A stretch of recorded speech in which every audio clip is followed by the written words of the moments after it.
Okay, gentlemen, welcome to my very first full lesson vodcast. Done this way so that the blokes who are currently on camp can benefit from the wisdom I have to offer you. And I thought I'd start with a joke. So here we go. Did you hear what the nuclear physicist had for lunch? No. What did the nuclear physicist have for lunch? Fish and chips. Fire my laser! Okay, now that that's over, pretty lazy of me, but frankly, the information that's in your book is great. So turn to page, well, it should be 253 for you guys, but looking at my book, it's 252. It's under the heading 16.1 Spontaneous and Induced Nuclear Fission. So what I want you to do is read that and pause this video until such time as you've finished reading it, and then we'll carry on from there.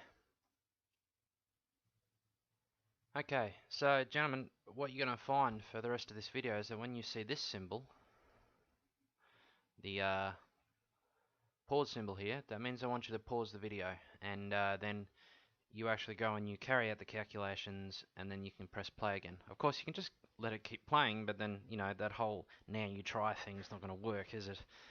Okay, so the key points from what we've read in your book is that these fission reactions, well, they can be spontaneous or they can be induced. So, you know, we can induce it in things like our ANSTO reactor at Lucas Heights that just bombards everything with neutrons.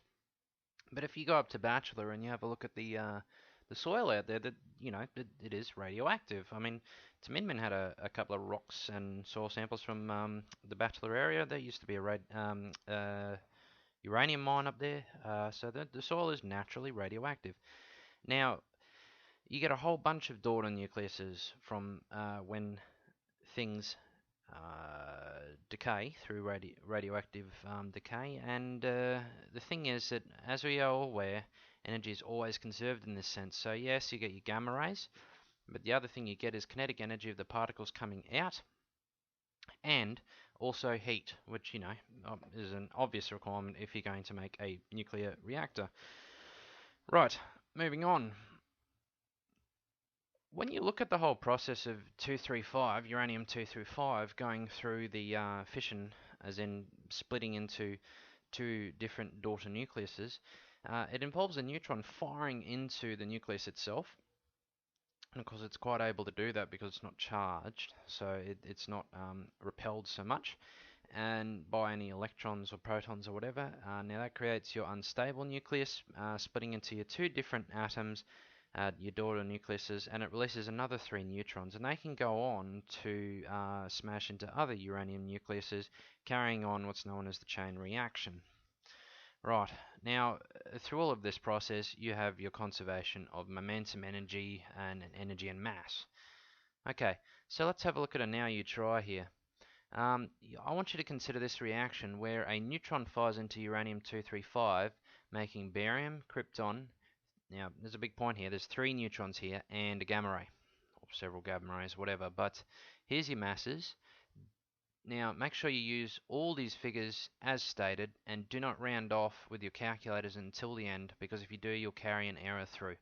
And I want the answer in electron volts. So pause the video and work out the difference of mass between the reactants and the products. Good luck.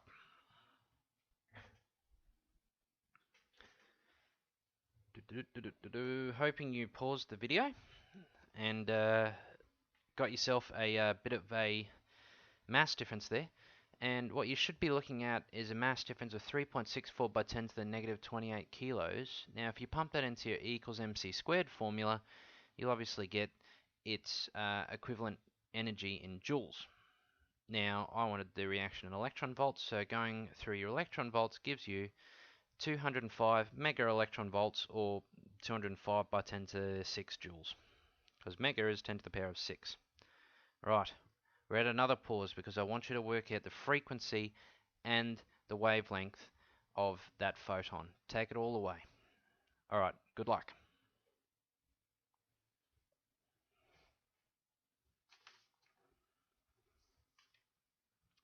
Okay, hoping you did pause the video, because here we are using E equals HF. You get your Joule's figure, and using Planck's constant, you get a wavelength of a frequency of 5 by 10 to the 22 hertz. Now, if I get myself my conveniently placed electromagnetic spectrum here, as you'd expect from anything that involves nuclear radiation, we're pointing down here towards the gamma ray area. Not so surprising, I guess. So, moving on from there, word for word from your book. Chemical reactions are reactions which involve the outermost electrons of atoms, and the binding energies of these are of the order of a few electron volts, so up to about 20. So a single chemical reaction can only release a few electron volts of energy, whereas a single nuclear reaction, as seen in example 1, which is the problem you just went through, releases millions of electron volts of energy. And I'm not sure, I think, what have we got here? New barium, krypton, yeah, 3 units. So the example itself is available in the book too. I'm saying stare directly at it, but we've actually gone further than that example and worked out the photon that came out at the other end. So what we're looking at here is a whole bunch more energy, and that's why nuclear power is such a phenomenal source of power, basically, other than just burning things and hoping for the best. So, all right, carrying on. How does fission occur? Well, we remember that what makes a stable nucleus is it's a balance of protons and neutrons, and it's got to be the right balance of protons and neutrons, because if you have it in an incorrect balance, you end up with a unstable nucleus, and that's going to split apart in some fashion, either through nuclear radiation, the gamma ray is going to get released, something like that. So it's a trade-off between the strong nuclear force, which keeps everything together, and the Coulombic repulsion between your protons. Now, when a neutron smashes into a nucleus, which is what happens all the time in these sort of nuclear reactors here, especially at ours at Lucas Heights, you get a nucleus that is unstable. Generally, that nucleus will split into approximately 2 equal-sized daughter nucleuses. It's very quick. It happens in 10 to the negative 12 seconds. So let's have a look at page 254. Which should be for your book, and you've got figures 16.2 and 16.3. So that you can see there the neutron smashes into a normal nucleus, creating a nucleus that is basically, well, they call it elongated and vibrating, and what it means is that it's sort of reordering itself in terms of where its protons and its neutrons are sitting, and it splits apart into your 2 daughter nucleuses. And that's where the magic happens. That fission, that splitting apart of 2 daughter nucleuses, creates a crap load of energy, and that's what you want to harness. Now, with anything nuclear, variety is the spice of nuclear life. So the uranium-235 itself can actually become a whole bunch of different products, and it depends on what's released out at the other end as to how many neutrons you get, or the energy of the gamma ray. Now, these fission fragments are generally unstable themselves, and they will continue to decay after formation. So it depends on the half-life of the daughter nucleuses, but these things can go on forever, and that's exactly where we get this whole uranium decay scale from. So things like where it becomes the radon here, which is quite stable, Rn, Ra, radon? Where's my freaking periodic table? How frustrating, I need it. I need it. I don't have one handy. There must be one here. Here's one. Good. Okay. Rn, that's radon gas. Right, so Ra is radium. Good. Alright. You'd think a chemist would get that correct. So, your radium here, which is not fun, has an alpha emitter and has a half-life of 1.6 by 10 to the 3 years. So that is quite a long time. And that's why you can look at a rock and have a look at how much of all of these things are in there, and based on their half-lives, if they do happen to be in there, and the amounts that they're in the rock, you can gauge where along the path it is, and consequently how old that rock is. So, the daughter nucleuses offer a lot of very, very interesting information. Now, when you look at a chain reaction itself, the uranium-235 takes on the neutron and it's going to split. So we saw that, back here, the variety is the spice of nuclear life. Well, you can get all these possible combinations out at the other end. I mean, some have more possibility than others to occur, but it's also dependent on the speed of the neutron and a whole bunch of other conditions. But, one of those is going to occur. And it's going to release 2 or 3 other neutrons, and they go on to cause other uranium-238 atoms to undergo fission. And the series of nuclear fission that expands is what's called a chain reaction. So what that means is it keeps going. Wonderful example, a nuclear bomb. That keeps going and everything goes. Everything dies. A nuclear reactor. That keeps going and it generates power. If the fission reaction doesn't continue, then you're not going to get anything out at the other end. Hence, it would be useless for a nuclear reactor. It would be useless for a nuclear bomb. It just wouldn't have its purpose.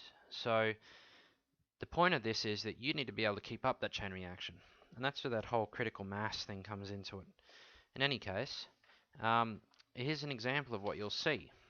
You can check that the first uranium-235 takes on a neutron and releases 3, 2 of which strike these other 2 uranium-235 atoms, creating more neutrons that go on and on and on, and each of these fission reactions causes more fission reactions to occur, and on top of that you're getting a whole bunch of gamma rays released and a whole bunch of heat and whatnot, and then the magic occurs and the steam occurs and it goes through the turbine generator and you get power, or you get massive death. It just depends on how you're harnessing the uranium-235, of course. Right, so we're at the point where we have a video for you to look at. So these are uploaded to your Year 12 site. I want you to pause this video, and if you're in full screen minimize, go to http://is.gd/mahlaza, mahlaza, go to that, watch that video, and once you're done, come back to this one and continue to watch.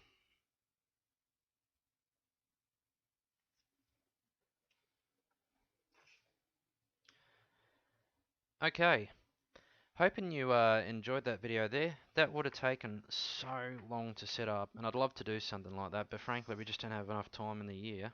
And plus I'd need to spend like $300 on mouse traps, and that'll probably never get approved. So, the thing about chain reactions is if you can harness them and control them, then you can do things with them. And do things is what America did, and do things is what Japan did in Fukushima, and now Fukushima is doing things to them. And so this is, an understanding of the nuclear physics and how to harness it properly and safely to achieve whatever ends you want is why we're studying this. And so when you can control the chain reaction and you can use the products of that chain reaction to initiate further reactions, you get a whole bunch of heat. So you get this continuous heat production.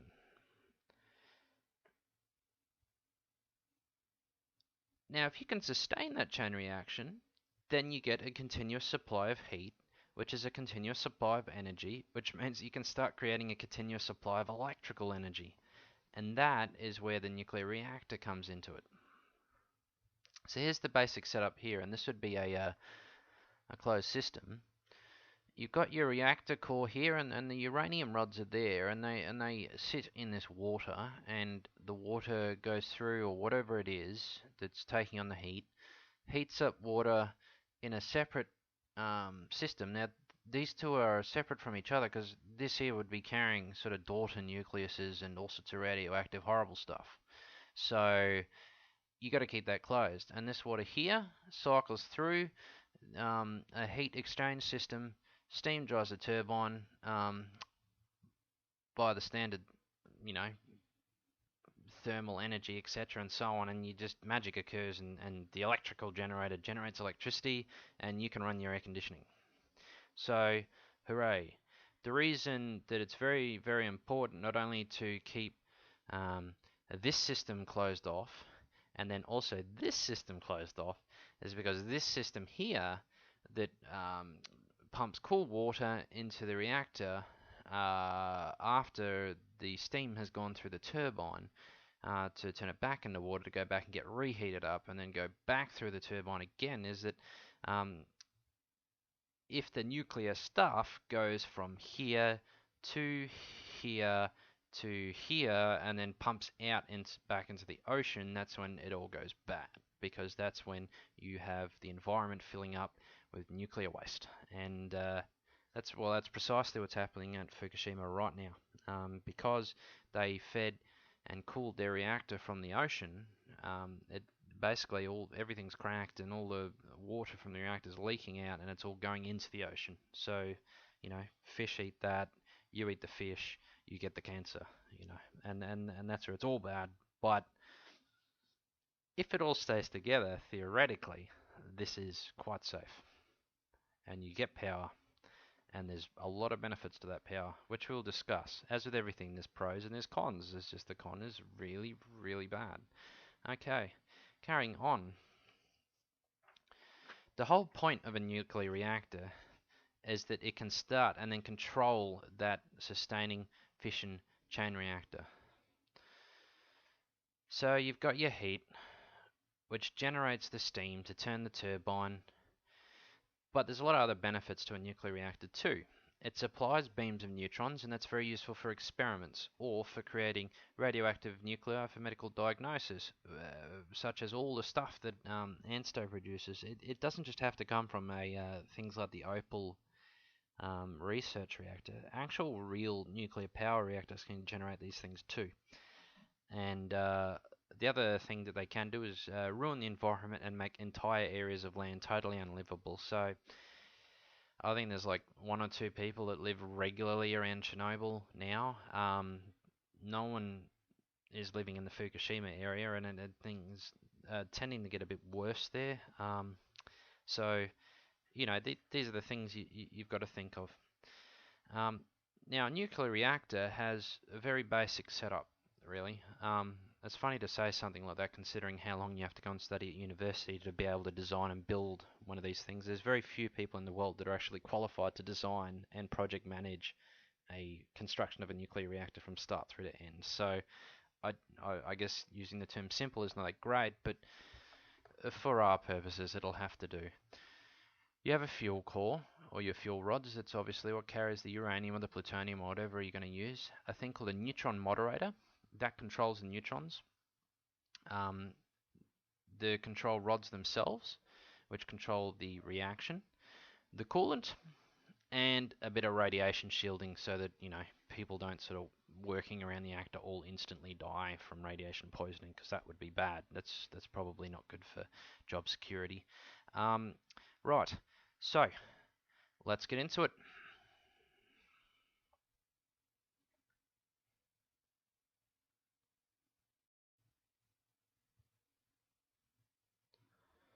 Okay. So the fuel core itself, most uranium that comes out of the ground is the 238 isotope, and that undergoes a process where uranium-238 takes on a neutron and becomes uranium-239. So what we look at here is that within the uranium pellets themselves, and what they do is they come in these pellets here, that they're about that big, size of a 20-cent coin, and then you put like them in the fuel rod, and then you get a whole bunch of fuel rods together, and that makes the fuel rod assembly. And then the more you have, the more nuclear material you have to run your sustainable reaction. And of course, most neutrons escape because they've got such a high penetration power. So if you want to keep a sustainable nuclear reaction going, you actually have to try and reflect a lot of them back into the reaction vessel itself to try and increase the chance that they'll strike uranium nucleus and continue the whole fission process. Um, Now, uranium-238 is what's known as fertile material, so it can undergo fission and it becomes plutonium. But what we really are interested in is what's known as uranium-235, and this is fissile material, and this is needed to enrich um, the uranium to get as much uranium-235 as required. I mean, some things require a highly enriched uranium, and some things require less so.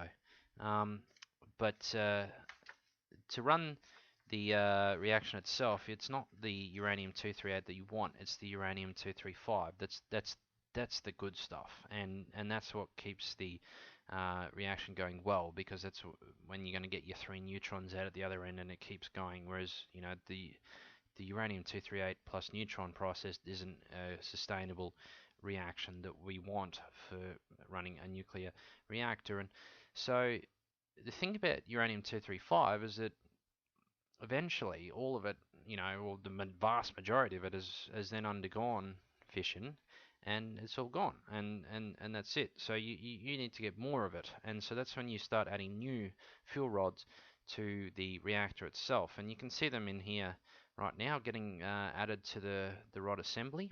Now the rods themselves are coated with zirconium and aluminium, so that stops contact between the fuel and the coolant that you can see around it here. In this case, it's probably just water, because it's the neutrons that we're interested in, and they're just going to travel through the zirconium and the aluminium and carry on the nuclear reaction, yet you're not going to get some chemical reaction occurring between the uranium and what's on the outside. You don't want that.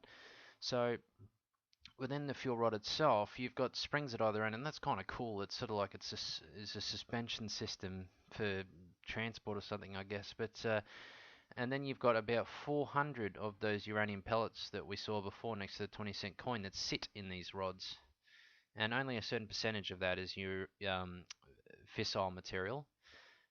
The rest is fertile, and so the small percentage that is fissile then undergoes all these reactions, generates heat. It's awesome, and it goes into these big banks of rods, and that's what gives you your fuel assembly. Now, the whole point of you can't just sort of dig uranium out of the ground and shove it inside a rod and hope for the best. You've got to purify these things. And so what we look at is 99% of the uranium that comes out of the ground is the 238 isotope. And what you want, the fissile material, the stuff that really gives you the good reaction for a sustainable nuclear power reactor, is U235, and only 0.72% of that is actually available. So they run a process, what's called enrichment, and so you increase the amount of U235 that is present. And it's when countries start to do stuff like this that things get a bit dodgy. So you don't get a chain reaction below 2%, and it goes for a nuclear bomb, and it goes for a nuclear reactor. And so this guy here, if you don't recognize him, he's Mahmoud Ahmadinejad. He's currently no longer the president of Iran. But you know, Iran's very interested in having a nuclear weapon because they think the Israelis have them, and of course the Israelis haven't said that they have, but they haven't said that they haven't, and so you know, that's all part of the fun of the Middle East. This fella here, Kim Jong-un, nuclear capable North Korea now. They get a lot of help from Iran, and I know that you know, when Iranians or North Koreans are saying I try and come over to Western countries and study nuclear physics, they're watched, because the authorities know that they're going to go back home and participate in the whole enrichment process. Now, you might remember in the news that Iran had centrifuges going to enrich their uranium, and that's where they believe the Israelis created that computer virus that actually went into the Iranian facility and got into all the centrifuges and made them spin out of control. And that's pretty insane. Anyway, we can go all the way through to highly enriched uranium. So, HEU, highly enriched uranium, can be between 40 to 80% uranium-235, which is pretty insane. The more pure uranium-235 that's in the fuel itself, the more power you're going to get out of it. So something like a submarine, nuclear-powered submarine, which has a small nuclear reactor in size but wants a whole bunch of power to run, they use very, very enriched HEU. And a lot of nuclear bombs, they use also highly enriched uranium, because the more you have, the less weight of uranium you're going to need to actually create a sustainable nuclear explosion. So, I mean, here, the very first uranium bomb, the Little Boy, dropped by the United States on Hiroshima in 1945, 64 kilograms, and that was 80% enriched uranium.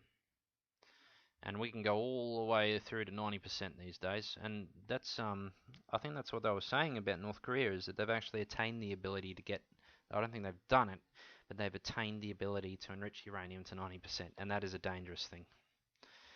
Anyway, it's not all doom and gloom. Let's talk about moderators. Moderators themselves are they're basically used to moderate the neutrons. So neutrons are ejected from fission processes, and they have very, very high energies, so like 1 to 2 mega electron volts. And the thing about neutrons at that speed and with that energy is that they're just unsuitable for fission reactions. They just smash through everything.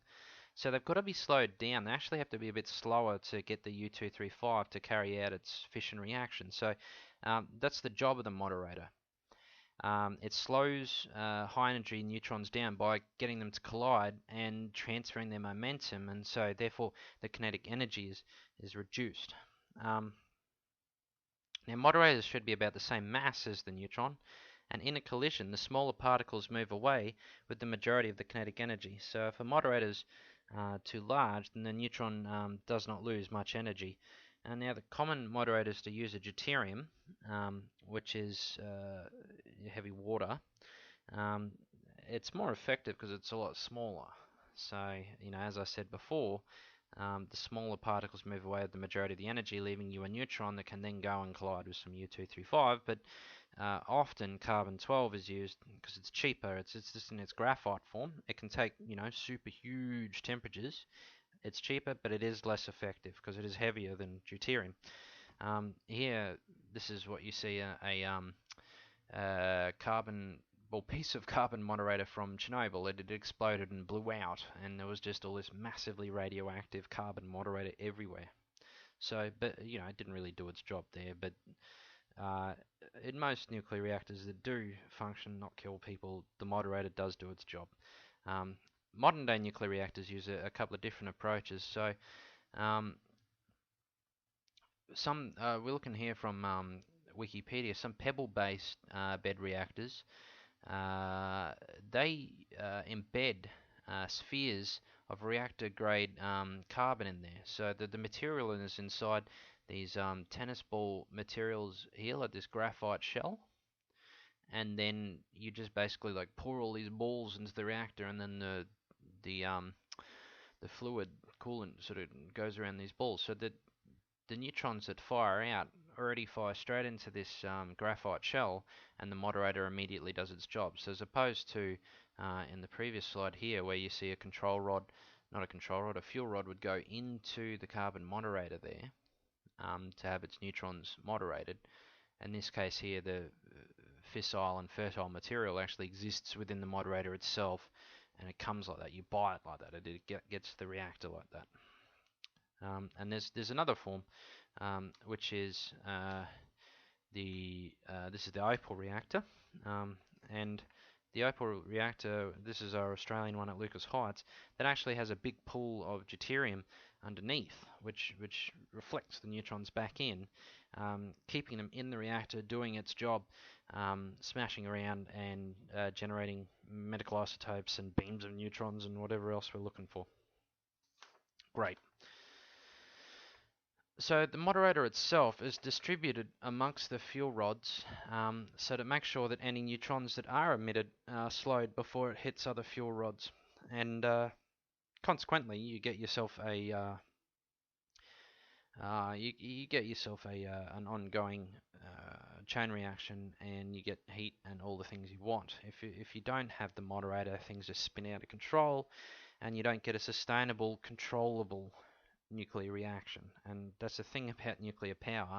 Unless you're trying to like blow up a city, then you want a sustainable, controllable fission reaction, and the moderators are essential to doing that. So the moderators themselves sit around the fuel, no matter what way it is, and they slow the neutrons. Okay, the next bit, control rods. These are kind of cool. Control rods themselves are normally boron or cadmium, and these materials, these elements, one of their properties is they're able to absorb neutrons, and so they're formed into rods that fit between the fuel, but can be removed. So obviously if they start to absorb all the neutrons, the reaction itself is going to stop. That's the whole point of a control rod. It controls the reaction. And so you can introduce the rods into the reactor itself, and you can slow the reaction, or you can lift them out and you can speed it up. So the more you speed it up, the hotter it gets, and then you lower them, and you reduce the fission reaction that's occurring. Now there is a form of these that are called the safety rods, and these are very, very quick acting. So most fission reactions emit 2 to 3 neutrons, which exist for about, I don't know, 1,000th of a second before they trigger fission, and they are either absorbed or they escape. So it's all very, very quick, and in about 1 to 2 seconds, the number of neutrons that can spin out from these fuel rods can be very, very large, and basically cause an uncontrollable reaction. So that's how quick these systems need to act to stop. They're like a meltdown. Now, about 1% of the neutrons come from delayed emission, so up to 10 seconds, which can come from Jordan nuclei, which are unstable and produce neutrons upon decay. Now, the control rods themselves can deal with, these sort of delayed neutrons, but, quite a lot of them are actually released very, very quickly, and so you need a set of control rods which are quick acting, and they absorb neutrons really well, and they react much faster than the control rods. Because basically if it starts to spin out of control, you've got to get these safety rods in, and you've got to get them in as soon as possible, and that's what didn't go in Chernobyl, and it all went bad. So you've got control rods for sustaining the reaction and controlling the reaction, then you've got your safety rods, which are quick acting, and they're very quick, and that is basically to shut the reactor down. There's no other purpose to them. Okay. This is awesome. I don't know how this must be some kind of a joke. Joy snap together reactor meltdown proof safe for all ages. Anyway, ignoring that, there's a few different ways that the reaction can be stopped very quickly, but the boron isotope is responsible for the majority of neutron isotopes. So these come in a liquid form. So you can also flood the reactor with boron and boron solutions, or you can introduce cadmium, which I said was in the control rods too, and in this case they're saying the cadmium can be added as a metal to nitric acid, so then it's going to be floating around in an ionic form, and then you just flood the reactor with this stuff, and everything shuts down, and then then you have to clean up and fix it all up again. So there are a couple of things that are used, but anyway, moving on, the coolant. So you've got to have something to take that heat and transfer it to the turbine. So this is what the coolant is for. And so there's a difference. The moderator slows the neutrons down so that it can continue a fission reaction. The coolant actually sits around in the moderator and around the rods, and that is what carries the heat. And so in a water moderated reactor, and the vast majority of them are, the water's pumped through the core where it's heated via its heat exchange, and then it goes back and it generates its steam. And so the water that's heated, it's kept physically separate from the coolant water itself, because that prevents radioactive contamination. So, sorry, it's coming back to what I said before. You know, your water that goes around the uranium and the moderator and all that sort of stuff, it will exchange its heat in the heat exchange arrangement here. But this water system turning the turbine here is separate from the water that cools then down, the water going back to the heat exchange, because this water that cools the water going back to the heat exchange is then ejected out into the ocean. And then, you know, of course, you don't want your fish and chips to be highly radioactive, mind you, unless you're eating fish and chips, which is hilarious. In any case, yes, water heated drives turbine, but everything is still kept separate. 3 separate areas there.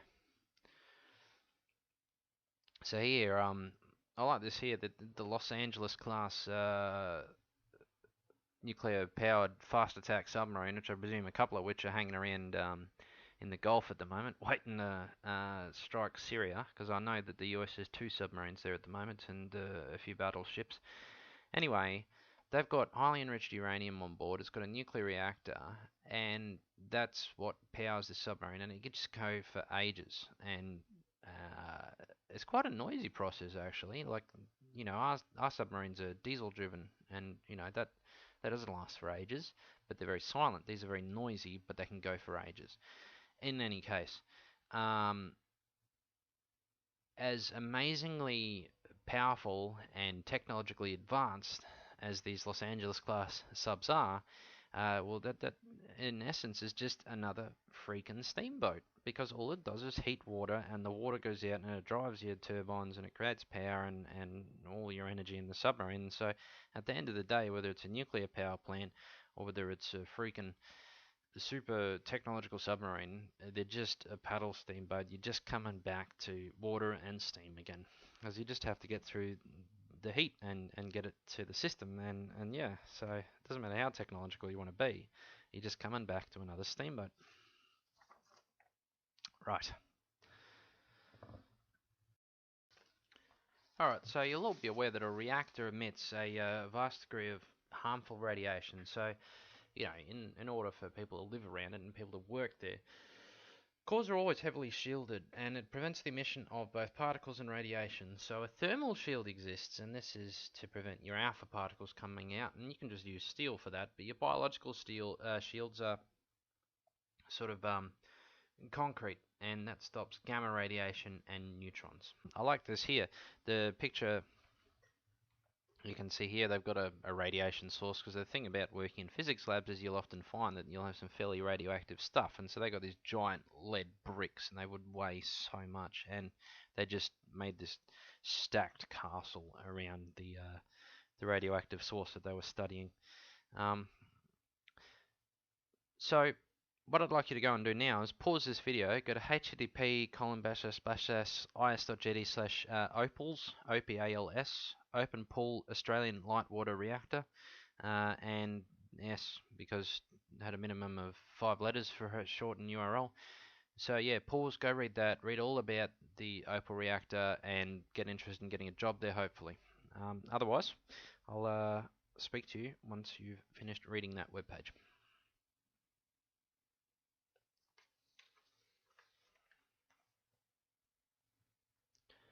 Okay, hoping you did pause and read about the Opal reactor. There are a number of disadvantages to nuclear reactors, and I'm sure you're totally aware of that. That water that gets pumped back out into the environment, you know, that third process which cools down the water that goes back into the heat exchange, because it's hot, you're pumping all this hot water into the environment and then sucking back in cold, that actually affects the local environment of the water there, the ecosystem. Things aren't made, the bacteria, the animals aren't made to, so, and that has actually a drastic effect on that water there. No, thank you. Um, your spent rods are still full of horrible, horrible stuff. They need to be disposed of. And a lot of we saw that uranium pathway to a stable Thornton nucleus. Well, a lot of what's there is still quite radioactive, and a lot of it has fairly long half-lives. So you got to get rid of it, and you got to get rid of it for an exceptionally long amount of time. And so normally your disposal will occur underground in geologically stable areas, although unlike stuff at um, in Sydney, which is just stacked in a lead-lined ISO container. Now, of course, you've got to transport and store those spent fuel rods and wastes, and that's a problem. Some countries refuse to ship or store them just because it's politically, not not good. There's people in Germany that lie themselves over rail lines to stop trains moving the nuclear waste to different areas. So I don't know why. I mean, what if the train stopped there? It's not like you want to leave it on the train tracks, but anyway.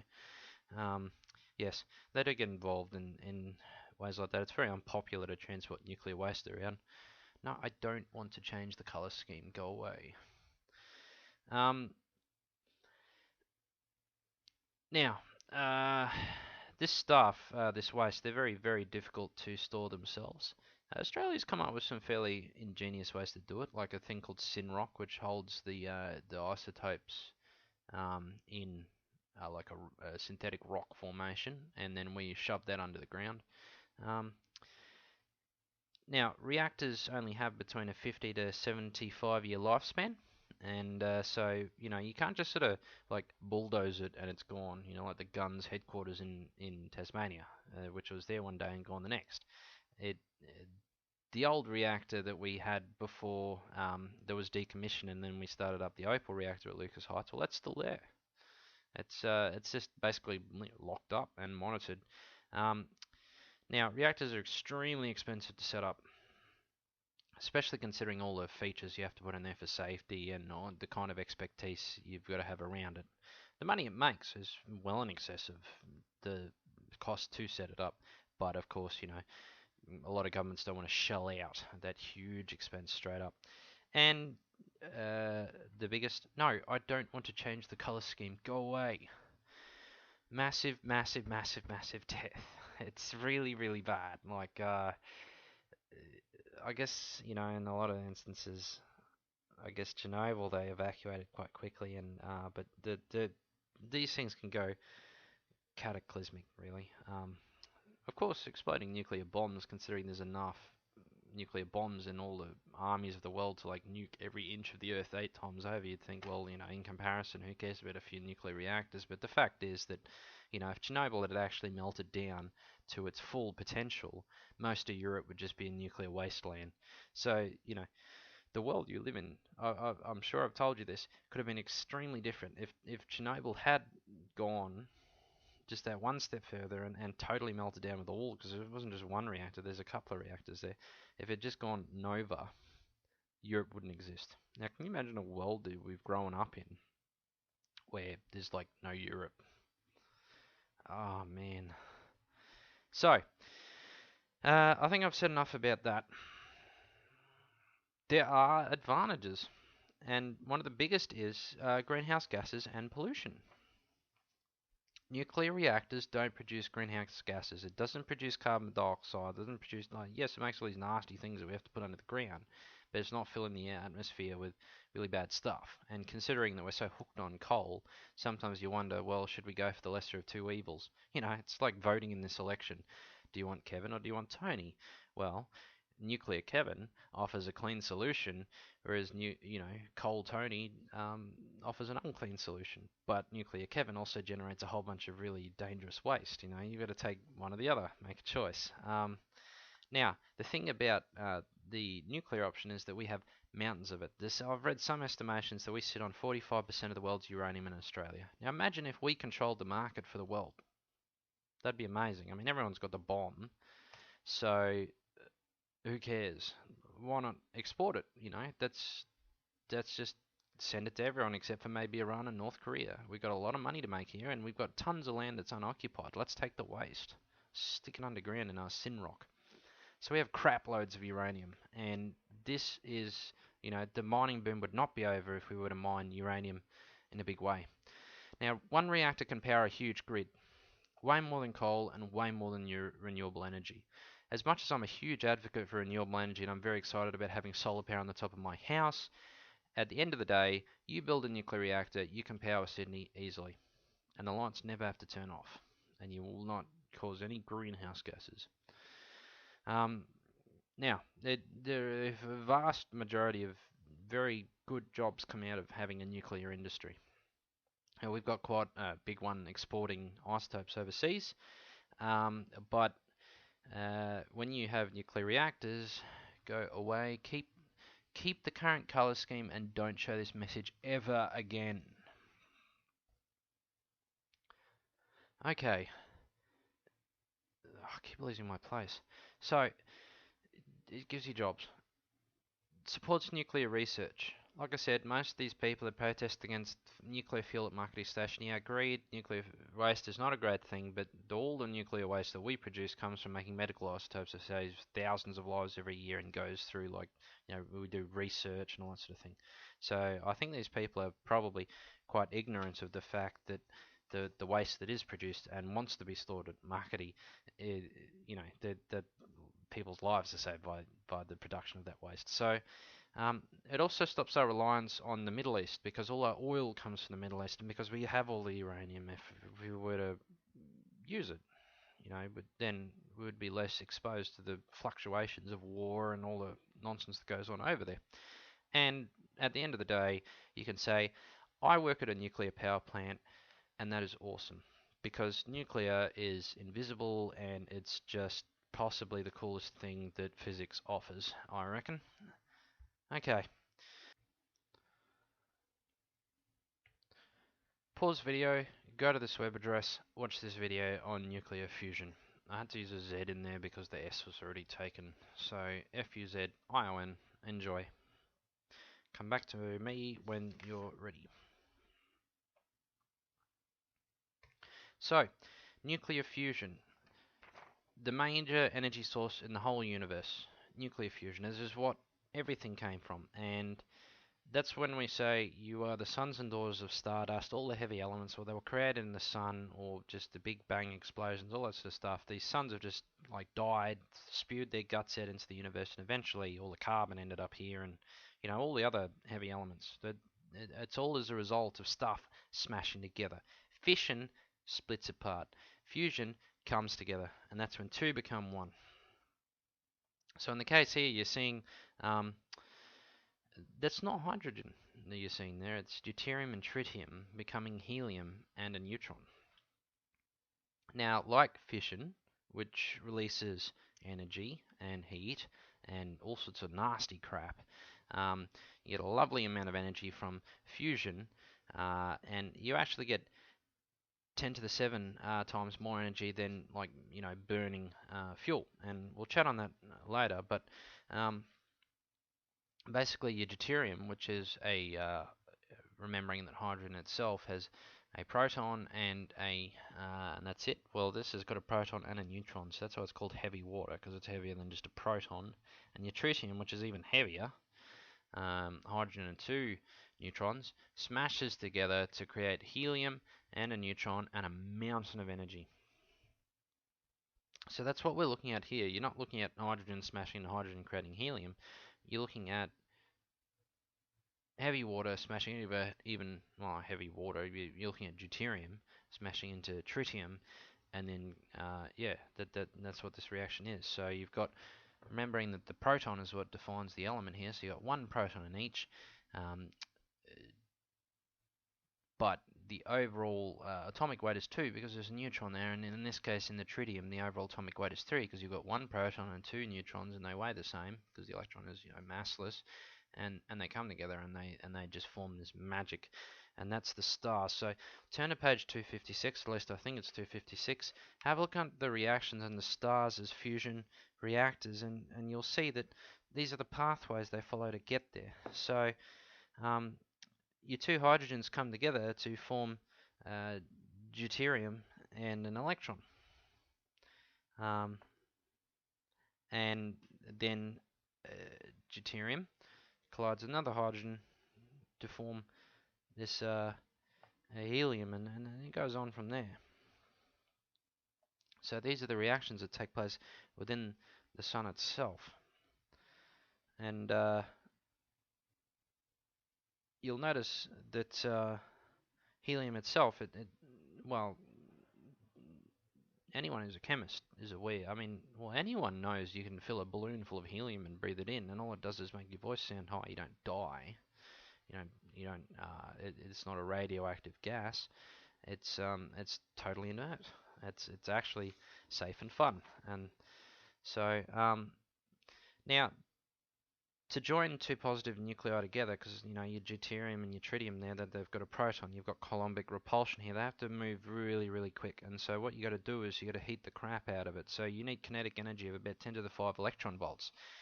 So that equates to a temperature of somewhere in the order of like 1,000,000 degrees or something stupid like that. So stars produce energy.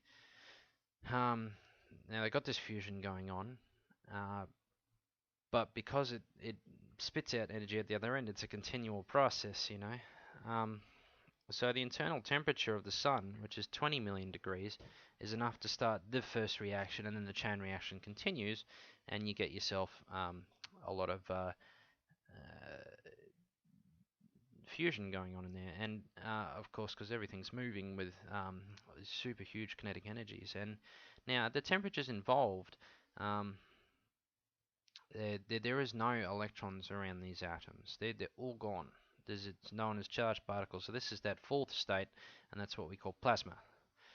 And plasma is really hard to keep a hold of because of the kinetic energy it's moving at. But of course, the mass of the sun, which is tremendous amounts of gravity, is able to hold all of that plasma in, and not just that, it holds it in very tightly. So the density allows for higher rates of particle collision. More particle collision, more fusion, more fun, more heat, more chain reaction. And so it goes on. So just combining these particles allows for a huge amount of energy to be released. And at the end of the day, the thing is that the energy is produced is just phenomenal. And I don't think I can say it any better than the book. If I turn the page, or the last one, just before the questions, it's 256 to me, probably 257. The fuel deuterium is found in water in huge amounts, almost in inexhaustible amounts. And of course, when we're talking about that, we're talking about the ocean. So from a gram of deuterium, 10 to the 10 joules can be produced. Now, a litre of water contains 0.03 grams of deuterium as heavy water. So a litre of water will produce 3 by 10 to the 8 joules. So this is approximately energy given out by burning 300 litres of petrol. So a litre of water is equivalent to 300 litres of petrol, and that's freaking water from the ocean. I mean, it's just so much. So at the world's present rate of energy consumption of 10 to the 12 watts, the reserves of deuterium should last us 1 billion years. Now, that's 1 billion years. It's probably even stupid to think, what humanity's going to be like then. We'll all be dead because we'll have some kind of stupid war that'll end us all. Or we'll go into space and we'll have teleportation and hopefully some kind of really dystopic Fifth Element style future, because that's exactly where I want to live. Now the thing about it is, if the reactor just goes nova, the reaction stops straight away. That's it, it's done. Because if you can't maintain the kinetic energies within that reactor, it just stops. And what comes out at the other end is just helium and deuterium and tritium. And frankly, none of it is at all radioactive. Absolutely none of it is dangerous. So if the reactor was to go nova, yeah, okay, we'd have a lot of very unhappy people because of the amount of money it costs to build. But at the end of the day, the reaction just stops. It just switches off. Whereas with a fission reactor, it goes nova, like Chernobyl or Fukushima or 3 Mile Island or anything like that. everyone dies, and you get all these horrible, daughter nucleuses that continue to pump out vast amounts of radiation, and it's just impossible to get rid of it. Whereas with the fusion reactor, it just switches off basically. That you just can't. The reaction ends, and that's it. Now the downside to fusion reactors is how much it takes to initiate the damn reaction. To get plasma, to get things moving at that speed, to get it that hot, we don't have the technology, and it's extremely expensive. And at the end of the day, we just, I mean, the book itself, if I turn back to that page, it says in excess of $1 billion is spent in the search for fusion solution each year, and probably more than that. I mean, at the end of the day, that is the future of humanity. So I reckon in your lifetimes you'll see a fusion reactor. Someone will come up with it, but this is the future, and if we can discover it, basically all our problems are solved. That there's no need for solar power. You won't need your wind energy, any of that crap. You can generate unlimited amounts of electricity with this fusion stuff. And not just that, consider the implications for the exploration of space. Alright, therein ends the lecture, so I hope you enjoyed that. That's the fusion and the fission and all that sort of stuff, and fission chips. Guess what? You've got a few questions, and then that's it.